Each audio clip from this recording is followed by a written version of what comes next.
Bonjour, nous sommes le 11 juillet et il va être 20h. Et j'essaie de rattraper le petit Goliath parce que moi je voulais aller vers le bas et il a pris la poudre d'escampette vers le haut. Et non. Non, non, non, non, non. Ouh non, ouh non. Alors voilà, Goliath n'a plus son costume de mariage. Oh oui, le boudou. Ouh, le petit boudou, ça. Est en grande forme. Et en voilà deux autres en très grande forme. Le dénommé Palou, le sieur Palou. Voilà, toujours se frotter. Et là, évidemment, notre chef à tous, le fameux Oxo. Le chat prodige Oxo. Bon, si je ne parle pas un peu dans le micro, vous n'allez rien entendre du tout. Et donc, nous sommes partis pour une belle promenade. Je ne sais pas du tout si ça va durer 1 heure ou 2 ou 3. Tout dépend de Goliath. Et il est en forme, donc je me méfie. Alors, le sujet du jour est inspiré par un rendez-vous, une consultation que j'ai eue hier avec un nouveau patient. Donc, c'était le jour des résultats. Le patient est médecin, jeune médecin. D'ailleurs, et ça m'intéresse, attiré par la médecine fonctionnelle. Donc, voilà. J'espère pouvoir le recruter parce qu'il est doué. Il se reconnaîtra. Je ne donne pas de nom. Hein. Et quand j'en donne, c'est fake. Donc, je vais lui donner un prénom d'emprunt, hein, comme je fais toujours. On va faire simple, on va dire Mel, hein, comme l'acteur. Hein. Et alors, il consulte. Alors, il est jeune, hein, donc il a moins de 30 ans, 29 si je me souviens bien à peu près. Et il consulte pour fatigue. Et c'est pas tout à fait banal. Alors bon, il est médecin, mais bon, il n'a pas des horaires de fou. Il y a eu un peu des difficultés personnelles, des tensions familiales, des choses comme ça, comme il y a beaucoup et tout le temps, hein, dans toutes les familles. Donc ça a pu jouer, plus c'est pas un métier des plus relaxants, je peux vous dire. Et donc il a une fatigue qui est quand même anormale. Elle n'est pas extrême, mais il n'est pas en forme. C'est quelqu'un qui fait de l'escalade, qui est sportif, mais là, non, il n'est pas en état. Donc, il veut faire un bilan de médecine fonctionnelle, ce que nous avons fait. Et la grosse trouvaille, il y a des effets, hein, il y a des effets, vous avez vu ça, c'est joli, hein, il y a des effets solaires. La grosse trouvaille, c'est finalement mieux que prévu sur le plan endocrinien. Bien entendu, vu le stress ambiant, une fonction surrénalienne qui laisse à désirer, mais qui n'est pas en berne. Donc il y a encore de la pregnénolone et de la DHEA. Les 17 hydroxystéroïdes urinaires sont bien, alors comme on dit chez nous, de la cavalcade. Il y a eu une cavalcade qu'on a loupée, vous avez vu la fin. Ils se poursuivent l'un l'autre, ils jouent. Ils jouent très très bien ensemble. Ça me fait très plaisir. Je crois qu'on va pouvoir bientôt mettre Goliath par terre, parce que mine de rien, il est lourd ce chien-là. Hein, oui. Oh, oui.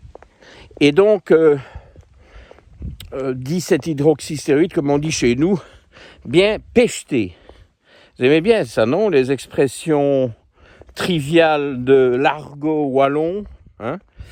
Bon, c'est un peu du belge, si vous voulez. Hein. Donc, ces 17 hydroxystéroïdes, c'est pas proche du burn-out, mais bon, on n'en est pas non plus très éloigné, mais il y a de la réserve, il y a des munitions en réserve, plus exactement, vu que le précurseur du cortisol, dont les 17 hydroxystéroïdes sur urine de 24 heures constituent évidemment métabolites. Il y a encore des réserves puisque la pregnénolone n'est pas très haute, mais elle est encore bien présente. Elle est dans les normes. Okay, dans le bas des normes, mais bien dans les normes. Je ne vous donne pas des valeurs parce que ça dépend des unités, des labos. Vous êtes toujours là à me demander 36 000. Vous avez vu, c'est joli. Hein, c'est quand même bien foutu ici. Hein, j'ai pas à me plaindre. Et donc, Goliath au sol. Donc, il y a des explications endocriniennes légères de fatigue. Donc, pour moi, ce n'est pas suffisant pour expliquer la fatigue. Et donc, ce qu'on trouve par ailleurs, et qui est beaucoup plus marqué, ce sont de très nombreux déficits. Beaucoup de déficits en micronutriments. Et alors, ce qui est remarquable, c'est que certains de ces déficits sont vraiment sévères. Je lui ai dit que je n'avais pas vu une vitamine B2 aussi basse depuis l'an dernier. Bon, mais quand même en juillet, ok. Et bon, je teste énormément la B2, qui est une vitamine extrêmement importante et qui est sous-estimée, qui joue d'ailleurs un rôle important quand vous avez des patients avec trop d'homocystéine. J'ai encore lu ça aujourd'hui, je ne sais plus trop où. On vous dit B6, B9, B12 qu'il faut supplémenter, voire doser, supplémenter. Mais... Quoi ça ? Oh, une petite souris. Une petite souris qui est passée de diatribe, un pauvre. Et donc, il y a aussi la B2. La B2 joue un rôle tout aussi important que les autres dans cette affaire-là. Bon, alors Goliath, évidemment, ne veut rien entendre. Il veut remonter. Bon, bah écoutez, il sera plus facile à gérer si je ne dois pas le tanner. Il n'est pas en laisse. On va le laisser faire sa vie et on va finir la vidéo en remontant la pente. C'est pas ce que je voulais faire, mais ici, moi, j'ai rien à dire. Ce sont tous ces quadrupèdes qui dirigent. Eh oui, j'en suis là. D'ailleurs, brève parenthèse, parce qu'on a beaucoup de choses à dire, pour vous dire quand même que dans les commentaires YouTube, et je ne peux pas dire que ce soit un troll, il y a des vrais trolls, des vrais fous furieux, mais non, ça c'est quelqu'un, bon, je sais pas, un peu particulier, qui a mis plusieurs commentaires, dont certains sont relativement constructifs et intéressants, mais dont le premier, alors je ne sais pas comment j'ai résisté, mais voilà, moi je ne censure pas, hein. Contrairement à d'autres, suivez mon regard, moi je ne censure pas, je mets des commentaires parfois assez désobligeants, parce que quand on m'attaque, je réponds, je ne tends pas l'autre joue, bien entendu. Mais là, c'était pas du trollage, ça se dit ça, du trollage, du trollisme, de la trollitude, c'était un commentaire. Bon, enfin, je vous livre, je vous dis juste il fout le camp, lui. En 2 mots. Le monsieur considère que j'ai un comportement inapproprié avec les animaux. Bon, voilà. Comme quoi, hein, on rencontre toutes les opinions dans la nature. Bon, je ne sais pas exactement sur quoi il se base, mais voilà, apparemment, il ne faut pas être trop proche des animaux parce que c'est inapproprié. Bon, je ferme la parenthèse. Le commentaire est toujours sur ma chaîne YouTube, vous pouvez aller voir. Et donc, ces déficits chez notre ami Mel sont multiples, pas systématiques.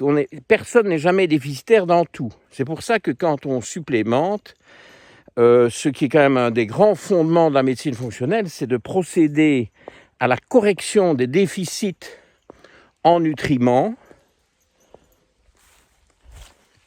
C'est absolument fondamental.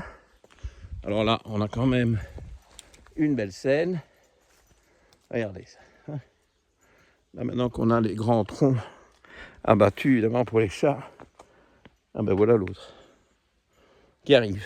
Donc, ça c'est l'ABC de la médecine fonctionnelle. Moi j'ai commencé par là, ça s'appelait pas médecine fonctionnelle à l'époque, le terme n'existait même pas. Je vous parle à la fin des années 1980, où s'il existait, c'était vraiment tout discret au fin fond des États-Unis. Et moi, la première chose que j'ai fait avec mes patients sportifs, à l'époque, je faisais que de la médecine du sport, c'est corriger les déficits. Et ça marchait super bien. Et en médecine du sport, quand ça marche bien, vous le voyez.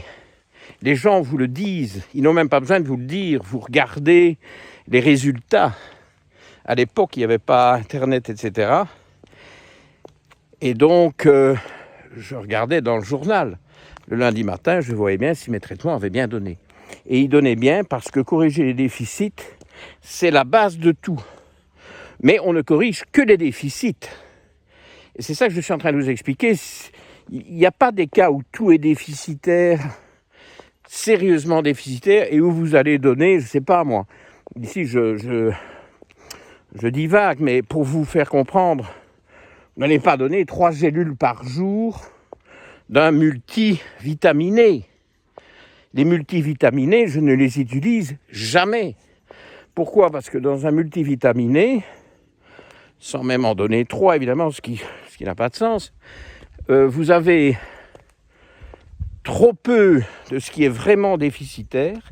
Vu qu'il y a un peu de tout, vous avez trop peu de ce qui est vraiment déficitaire, et vous avez des choses pour lesquelles il n'y a pas de déficit. Donc, on ne doit pas donner du sélénium s'il y a suffisamment de sélénium. Or, dans le multivitaminé, il y aura du sélénium. Okay ?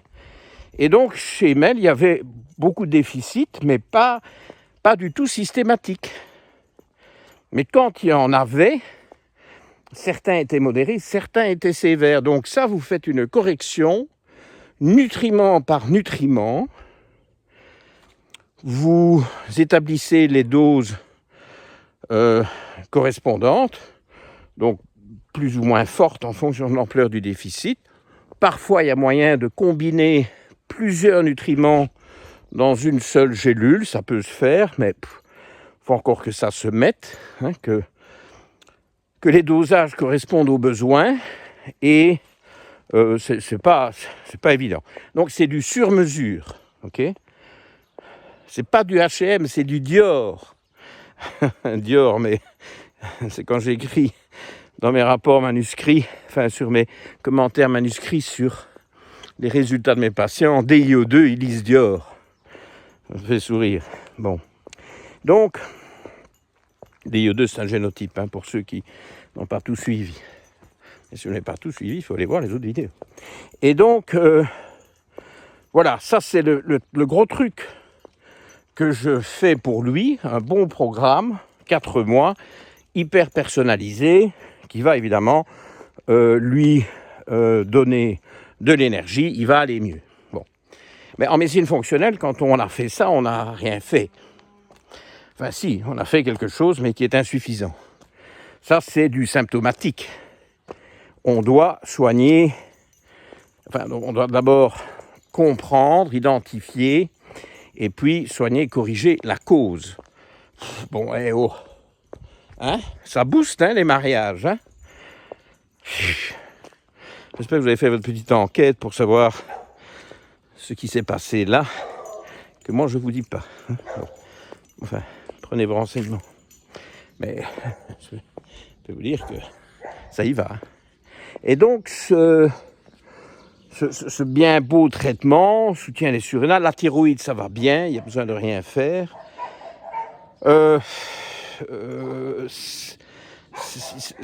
Ça va être sans lendemain si on ne comprend pas pourquoi il développe tous ces déficits. Parce que ce n'est pas quelqu'un qui mange très mal. Donc, il y a une partie de ces nutriments qui se trouvait dans son assiette. Et la conclusion est très simple. Là, je suis certain que vous êtes déjà dessus. Malabsorption intestinale. Mais oui, si on le mange et que ce n'est pas dans le sang, malabsorption intestinale. Alors, dès qu'on parle de malabsorption intestinale, on doit parler de gluten. C'est une grande cause de dysfonctionnement de la muqueuse intestinale. La muqueuse intestinale est en charge de la barrière, et donc ça c'est le grand drame de la maladie cœliaque, c'est que on a une perte de la fonction de barrière, et on ne perd jamais la fonction de barrière sans perdre la fonction d'absorption. Donc tous les cœliaques font de la malabsorption, en plus d'auto-immunité et d'allergies et de maladies inflammatoires qui sont liées à la perte de la barrière et à la perte de l'absorption. Et donc tous les cœliaques sont à tendance anémique par déficit en facteurs nécessaires pour la synthèse des globules rouges. Il y en a toute une série, mais évidemment en priorité fer et B12, B9, mais les cœliaques sont très souvent déficitaires en fer, je vous le dis souvent, je vous le dis régulièrement. J'ai d'ailleurs reçu un courriel aujourd'hui d'une dame dont le fils était toujours déficitaire en fer, qui a écouté mes vidéos et donc il a fait tester, il est cœliaque. Ça fait plaisir de voir qu'on aide quelqu'un juste par les vidéos. Et c'est un peu le but de cette chaîne, si vous n'aviez pas tout à fait capté, parce que les gens m'attaquent, ils me disent que je suis un homme de paille au service de... Je ne sais pas trop quel... parce qu'un homme de paille, il est là pour... Je ne sais pas moi, pour vendre, non ? Enfin, je ne sais pas, enfin bref, un homme de paille, bref. Enfin, ça fait partie de la collection des compliments que je reçois. Bon, je vous le dis comme ça parce que c'est comique. Alors, j'y survis, soyons clairs. Et donc, ce modèle, si vous voulez, de malabsorption intestinale qu'est la maladie cœliaque, directement va viser le gluten comme étant un gros problème. Et c'est quand même son cas, malgré l'absence de réaction à tous les tests que je prescrit pour détecter des problèmes de gluten, c'est-à-dire IgA antigliadine, IgG antigliadine, IgA anti-transglutaminase tissulaire, éventuellement IgA anti-endomysium, IgA total, parce que si vous ne faites pas d'IgA, forcément il n'y aura pas de preuve d'une réaction défavorable à tous ces composants du gluten, mais ça n'aura pas de signification. Donc, si les IgA sont basses, mais que le patient fait peu ou pas d'IgA, vous ne pouvez pas utiliser ce résultat-là. Il faut aller voir les IgG. Alors, il faut creuser plus profond dans les IgG, quitte à faire des IgG anti-transglutaminase tissulaire, que je ne fais pas du tout en routine. Et alors, les IgG anti-gliadine, que j'ai quand même cité, que je fais un peu plus souvent. Bon. Donc, rien de tout ça ne réagit.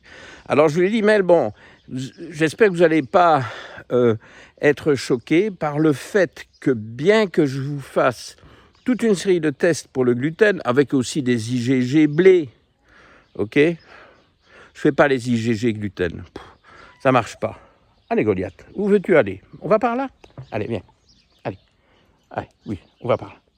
Et donc... je dis, c'est vrai que ça pourrait choquer. On fait tous les tests vis-à-vis du blé, du gluten, etc.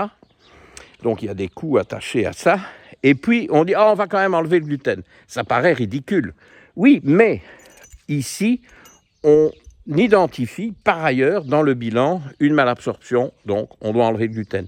Et alors, en plus, ce qui me facilitait quand même la tâche pour l'enlever, c'est qu'il y a un peu d'anticorps, dans son cas, il y a un peu d'anticorps anti-TPO. On est dans les valeurs, si vous voulez, considérées encore comme physiologiques. On n'est pas au-dessus du seuil.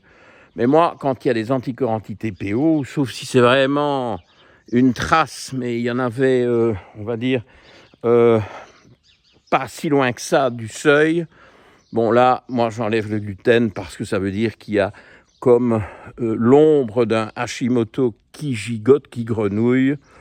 Quelqu'un dans moins de 30 ans, bon, j'aurais déjà enlevé le gluten. Mais bon, ici, avec la malabsorption, je l'enlève. Il a très très bien compris pourquoi. Okay, donc ça, c'est une chose. C'était intéressant aussi de voir qu'il réagissait très fort à tout ce qui pique. Donc ça, c'est la deuxième chose qu'on doit enlever. Il ne boit pas d'alcool, donc ça, on n'a pas besoin de l'enlever. On aurait enlevé l'alcool s'il en buvait beaucoup. Il n'en boit pas du tout, donc ça, c'est pas du tout un facteur. Mais du côté du piquant, là, oui, il y a un problème que les IgG traduisent bien, parce qu'il n'a pas énormément d'IgG, donc il n'a pas un intestin très perméable, mais il réagit, dès que c'est du piquant, il réagit. Donc vous voyez, ça, c'est pour ça que les IgG, j'aime bien les IgG, parce que là, votre système immunitaire, enfin, le sien, nous parle, il nous dit « Ah non, moi, le piquant, ça ne va pas ». Ben, évidemment, il y a malabsorption intestinale, il faut enlever le piquant, il faut enlever le gluten, et il aurait fallu enlever l'alcool s'il en buvait des quantités significatives, ce qui n'est pas le cas. Bon, eh bien voilà, c'est de la belle médecine fonctionnelle, non? Eh bien non, ce n'est pas de la belle médecine fonctionnelle, et non.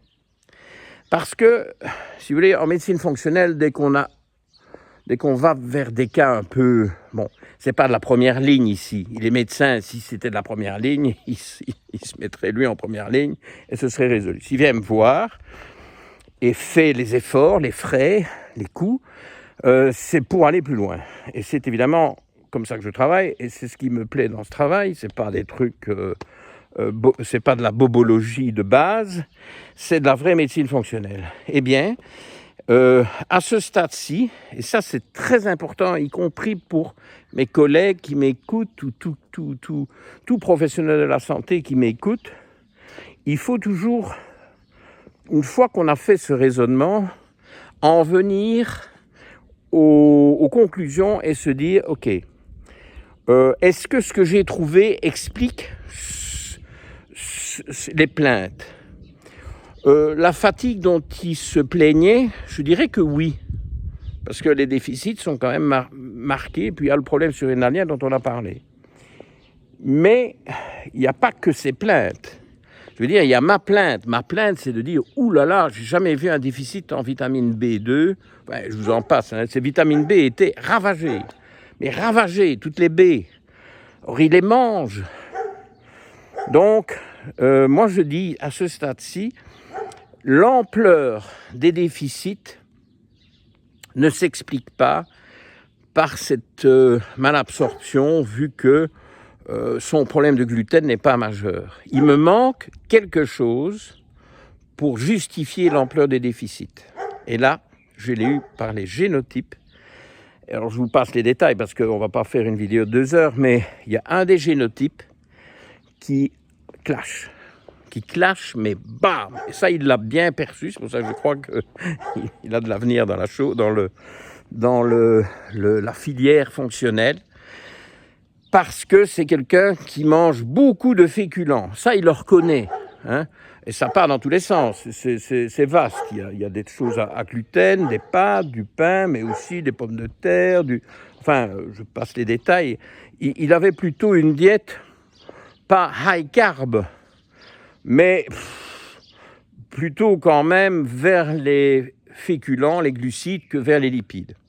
Et donc, faut encore que ça colle. S'il avait eu un génotype de l'amylase salivaire AMY1A moderne, homozygote moderne, avec une bonne adaptation à la digestion des glucides et des féculents, des amidons, bon, j'aurais moins réagi. Ah oui, et j'oublie de vous dire, il n'a pas de mauvais marqueurs métaboliques. Ces marqueurs métaboliques glucidiques sont acceptables, sont corrects. Mais évidemment, il est jeune. Hein. Bon, alors, il est sportif, il est jeune, on va pas trouver un prédiabète. Hein. Donc, pour faire court, son amylase salivaire, vous doutez bien que si je viens sur ce terrain-là, c'est parce qu'elle est de type loup, analogie loup. Donc, ces glucides qu'il consomme en grande quantité, il ne les digère pas. Okay, il en digère qu'une petite partie. Et du coup, Tout ça va nourrir ce qui est certain de retrouver quand on va aller plus loin. La prochaine fois, je vais doser les métabolites organiques urinaires. Je les dose en général pas la première fois parce que, regardez, je vais changer toute son alimentation. Je ne vais pas lui faire dépenser de l'argent sur des métabolites organiques urinaires. Je sais bien que ça va être un carnage. Okay, donc, il va falloir qu'il parte dans beaucoup plus de lipides que ce qu'il fait, beaucoup moins de glucides et d'amidon que ce qu'il fait, parce que l'autre cause de ces déficits, c'est la dysbiose. Hein?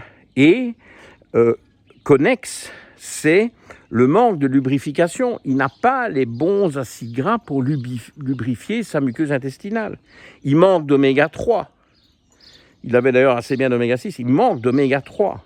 Pas d'oméga 3, pas de lubrification intestinale, malabsorption. Donc la malabsorption est triple ici.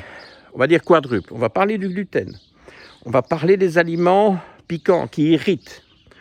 On va parler d'un manque de lubrification, donc c'est sec, donc ça n'absorbe pas bien. Et puis, qu'est-ce qui fait la java avec sa vitamine B2? Qu'est-ce qui fait la java? Non, c'est pas Goliath au mariage qui fait la java avec la vitamine B2, quoique. C'est la dysbiose, c'est les proliférations microbiennes qui sont nourries par ces amidons non digérés, mais pour faire proliférer tous ces micro-organismes intestinaux, il faut le carburant, ce sont ces amidons non digérés, là, servis sur plateau d'argent, mais ça ne suffit pas. Il faut des cofacteurs pour croître et multiplier. Il faut des cofacteurs, c'est comme pour nous. Hein? On n'est jamais que des amas de bactéries. Hein? Enfin, on ne va pas se lancer dans cette digression-là, mais donc, plein de trucs dont il manquait ont été d'abord consommés par cette dysbiose. Il ne manquerait plus que d'être piqué par une guêpe à ce stade-ci. Par une dysbiose qui va être très significative de par ce que je vous ai expliqué. C'est un loup, il ne sait pas digérer tout ce bazar. Il en mangeait beaucoup trop, donc c'était vraiment malvenu pour son génotype. Et cette prolifération microbienne va se servir en micronutriments. Donc, avant de mal absorber, il est déjà dépossédé. Il y a un hold-up microbien intestinal qui intervient comme première cause des déficits avant tout ce qu'on a évoqué pour la malabsorption. J'espère que vous m'avez compris. C'est un peu technique. Réécoutez s'il faut. Prenez des notes, posez des questions.